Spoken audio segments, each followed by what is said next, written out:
Hello guys, welcome to another episode of the Weekly Feedback. I'm your host Caveman PRDR, and today we have a few things to talk about, not a lot. First, we'll go over error code issues that were going on Monday the 24th at Daily Reset. I believe sometime after Daily Reset on Monday, there was issues with Destiny servers or some kind of connection between it and BattlEye, hence the Plum error code itself. There was basically a lot of trouble of getting people to be able to log back into Destiny, and it kicking people off of Destiny because of issues with BattlEye and connecting to BattlEye. Yeah, that was pretty frustrating. That actually went on through Tuesday, and I believe it wasn't fixed until a little bit of after the weekly reset, which occurs on Tuesday. So I think it was a problem that went over for at least 12 hours. Pretty frustrating to deal with. It was actually I ended up making that a nice night off of Destiny for myself. But for those that have limited playtime or more restricted playtime than I do, that's something frustrating. And this is not necessarily so much that it's always because it has issues with connecting to BattlEye per se, because there's other issues that have happened before. But this is or having this rise in error codes is concerning. If you've watched this video, if you're watching this video now, you've definitely probably watched other people's videos. We're having a lot more of this occurring. We've had a good bit more of it occurring, especially ever since last season. I remember there being issues with the game, or whenever Bungie released the Spire of the Watcher dungeon. That was that they had to. There was so many error codes that they had to literally disable third party apps, and that had to go on for a good little bit too. That wasn't like a short thing either. That wasn't like a one night thing. That was an ongoing thing for I think a small handful of days. And the fact that this kind of thing is just occurring more and more rapidly lately, it's a little concerning about the health of the game. But hopefully, hopefully Bungie addresses this. And anyway, we'll go on to the patch notes for the weekly reset, which is 7.0.5.1. Very short notes. Raid fixed an issue where the Raid Jacket Director dialogue was appearing after the March 21st deadline to unlock purchase. Adjust brightness and flashing in the Daughters of Oryx encounter. UI UX fixed an issue where gauntlets would not equip when changing loadouts. Fixed an issue where opening loadout menu could cause D2 to crash. Gameplay and investment weapons fixed an issue where making changes to the weapon in an inventory after selecting the weapon of reshape would not automatically update to the item in the reshape slot. Platforms and systems fixed an issue where too many particle effects in certain areas on Neptune could cause Destiny 2 to crash. Next thing we will talk about is the Guardian Games dev blog. I'm not going to go over this in full detail. I, for one, am not a person that has ever been that invested in Guardian games. I've kind of just gotten to where I've played every character. Whenever Guardian Games does come around, I generally do try to stay on Titan and only play Titan because that's the subclass that or that's the class that I choose, that I think that I main. I guess we'll see me supporting Titan this week if I even really choose to participate. Alright, but let's get on with the Guardian Games are back. How to win the games. I guess a little part where it literally says how to win the games. I'm not gonna go over all these details. If you've participated in Guardian games before, you know how it works. You get a card basically, and you do activities while you have the Guardian Games class item on. I believe you're able to pick up items and turn them into medallions in your inventory, and then you turn them in to the kiosk. If you've played it, you know how it works. If it's your first time, it's super easy. I'm not going to go over all that. Basically, there are medallions you have to convert, and then you turn them in, and congratulations, you have contributed to your squad. In this picture is a preview of the Terrazipos. Not sure how to pronounce it. Don't really care. It's a lightweight frame strand scout rifle, so that means it's going to be in the kinetic slot. It is a legendary strand weapon, so that means it does not fill an exotic slot. Personally, when I think lightweight frame scout, I'm not that impressed right off the rip, but I guess we could go over it while I'm here. The Terrazipos legendary scout rifle, I'll go over it kind of quickly. Like I said before, it's a lightweight frame. I'm going to kind of claim this more so as a PvE weapon. And like I said before, it's strand, so it has access to the hatchling perk. This might be good for the warlocks who are invested in threadling builds. I think this may be a way to go for y'all. For PvE, maybe fourth times and hatchling. I think that's one way to go. Fourth times the charm and explosive payload. I'm not entirely certain how explosive payload affects the works for fourth times the charm, but I believe, if I'm not mistaken, precision damage is still going to be precision damage. So I believe it should work. I view this more as a PvE weapon. I do see that it has PvP perks in here, but I'm not necessarily a believer in it just yet. I'm going to have to see how it plays. But for PvP, I think you would want Zen Moment and Kill Clip. Maybe no distractions in Kill Clip. Possibly even moving target. So skipping from Terrazipos. Below that is high stakes and high scores. Again, don't really care to go through all that itself.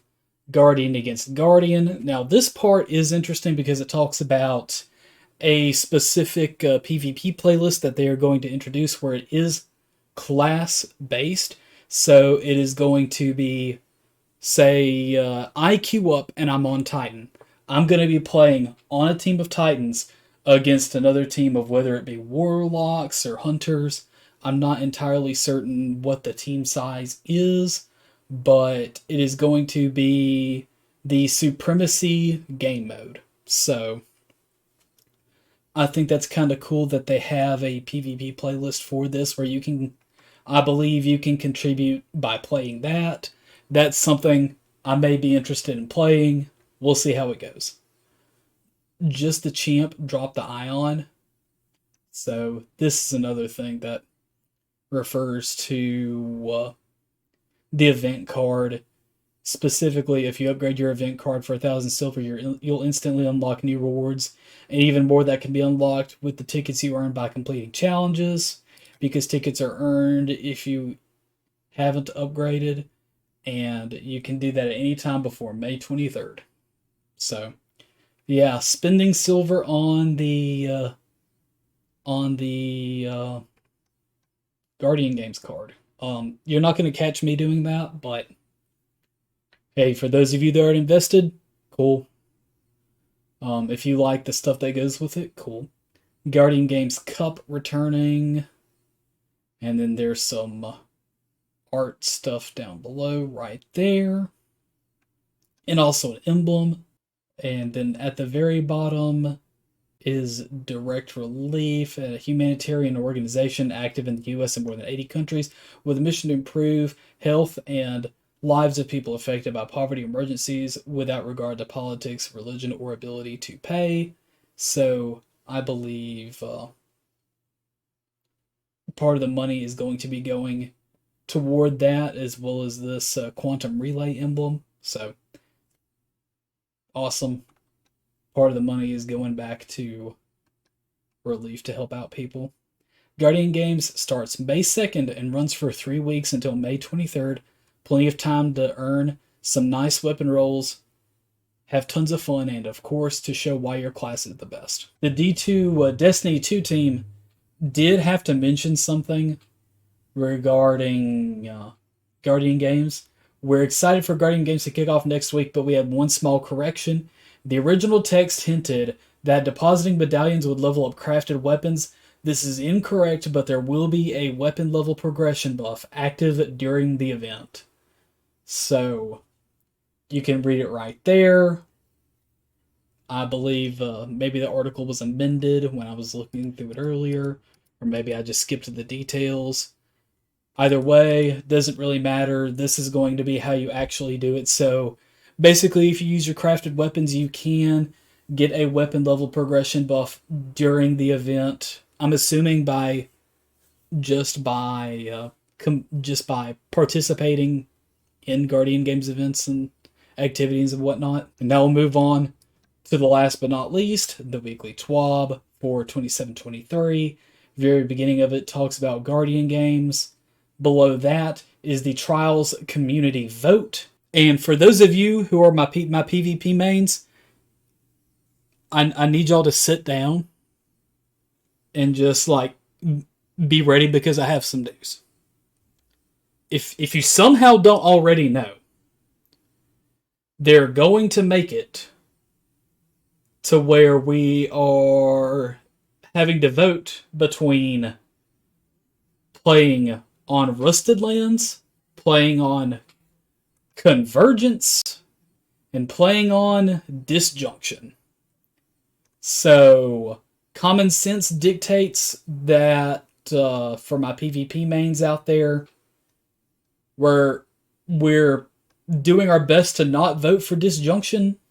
The PvE mains out there who don't even play Trials are probably going to vote the shit out of Disjunction just because a lot of PvP people don't like playing on Disjunction. There are times where I don't like playing on it, but sometimes I'm alright with it. But yeah, apparently Disjunction, Convergence, and Rusted Lands.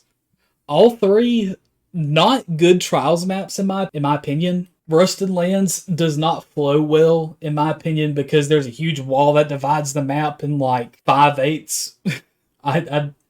It's kind of weird. I don't like it. I don't like the idea of it being a Trials game mode.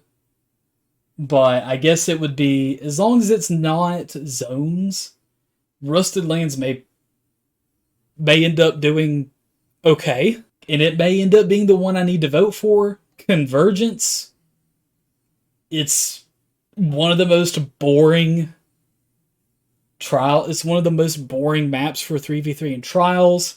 You've mainly just got the two, really, technically 3 long lanes to play, but no one ever really plays toward the outside. Or if you do, you kind of just do it to use a quick jump to get into mid. Then you have the waterfall side where people can play from. To be honest, I don't know if I want to play Convergence or Rusted more. Both seem remarkably unideal to me. If it's zone, if it's gonna be zone, the zone game mode, I'm thinking Convergence, but my god, I don't want to play any of these three. So we're actually getting rickrolled by Bungie. Send help. Upcoming Strand updates. They are going to be buffing Strand Hunter in some places and Strand in general. So the grapple specifically in general, reduce base cooldown from 105 seconds to 82 seconds. Reduce the minimum time between grapple activations from 2.5 seconds to 0.2 seconds. Excellent, excellent buffs. Strand Hunter, Threaded Spike. Increase damage versus PvE combatants by 55%. Increase projectile travel range before beginning to return to the player by 30%. Slightly reduce speed of the dart as it returns to the player to make it catching it easier. Increased energy gain for catching the dart based on the number of the enemies hit. Now pierces Cabal Phalanx shields. Below that is the artist reference collection. And then below that is the announcement for the exotic ornament winner, and that was Witherhoard, and that was one of the 2 better choices. Just glad Thunderlord didn't win. Below that is Adopt a Pet. I'm not going to pretend that I know what this is about. I guess it looks like just some emote stuff. Right on. Below that is the Destiny player support. Bungie reward deadlines, known issues, movie of the week, and artist of the week. If you have any questions or comments, let me know down in the comment section down below. I will have the TWAB listed there for you to take a look at. And I believe I will also post the Guardian Games thing down there if you are interested in taking a look at it as well. I've been your host, Caveman PRDR. Thank you and have a wonderful day.